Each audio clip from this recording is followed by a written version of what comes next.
აი ფეიქ რევოლუციაც რო უკვე კომედიად აქციეს, პაატა ბურჭულაძე მიდის მერიაში და სთხოვს დახმარებას, რომ მეო ესე იგი რევოლუცია უნდა დავიწყო დინამო სტადიონიდან.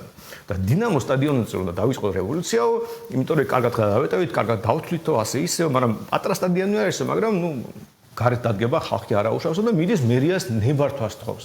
ხალხი აღშფოთა რაშვაშიაო, მერიაო, სტადიონი კერძო საკუთრებაში არის. და თურმე გაირკვა, აი უბრალოდ მე არ დავიჯერეთ, როცა ეს პირველ ნახე, გადავიკითხე, ნიუსებში მოვძებნე, თურმე გაირკვა, რომ პაატა ბურჭულაძე ყურადღებით სთხოვს მერიას, გამოუყოს ფული, რომ იქირაოს ბიზნესმენ ფიფიასგან ეს სტადიონი.